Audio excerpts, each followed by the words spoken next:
Is there... It's a very damning situation. Is there any point at which you would have said, this is too much, I'm out of here? Willis read excerpts of love letter after love letter she exchanged with McNeil while they were both in federal prison. What does he say right here? I love you, sweetheart, and we'll write again soon. Despite the sentiments in the letters, Willis testified she was scared of reuniting with McNeil after prison.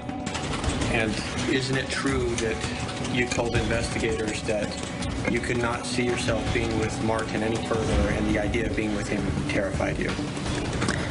I found myself in prison for 2 years as a result of being with this guy, and that was terrifying to me. Is there any point at which you would have said, this is too much, I'm out of here? Well, he did. He threw me in prison, and that was enough. That's what that was. How did he throw you in prison? Well, I had done all of the things that he'd asked me to do, believing that he knew what was going to be all right. Okay, and you said, look, he said to you, which one of us has a law degree, right?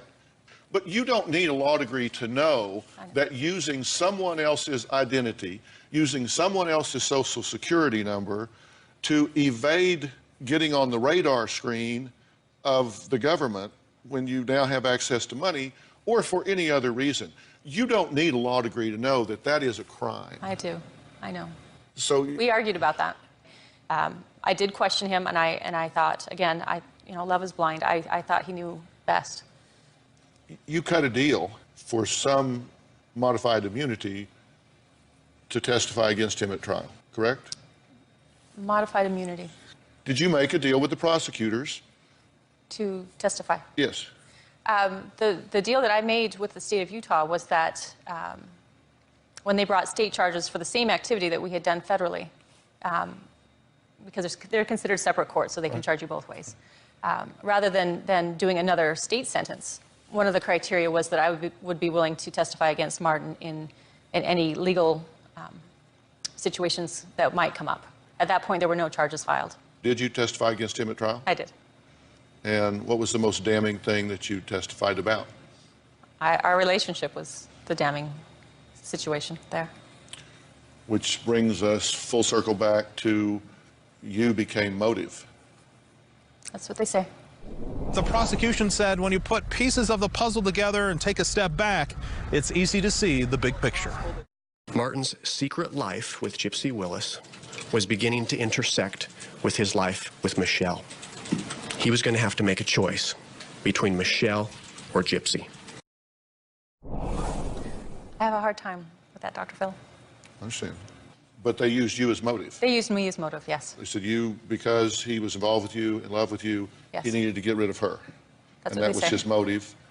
And this surgery that she went through was his opportunity. And so they've got motive and opportunity, and he's been convicted. Whose decision was it to send his 16-year-old daughter Giselle out of the country and back to the Ukraine? I think it was a family decision, actually. In the year prior to Michelle's passing, they had found a living sister in Ukraine, and so they had been corresponding back and forth, and Giselle wanted to go live with her sister. So this was considerable time before Michelle's passing that they had made these arrangements. Right, and the reports say that once she got there, she couldn't get back home. When she got there, Martin had doubled the family's income, and he spoke to her frequently, at least once a week. Did she have any idea that you had stolen her identity? No. Because it just seems beyond coincidental that she gets shipped off, you take her identity, and it seems like he got rid of two. Killed his wife and shipped his daughter. You took her identity and moved into his wife's house. Well, not in that order. It was. We thought about this after the fact, yeah, after all these things. You understand there is a pattern. Yes, I understand, and it looks awful. And I'm sorry. Yeah. When was the last time you talked to him? At the federal building in, I think it was February of 2009.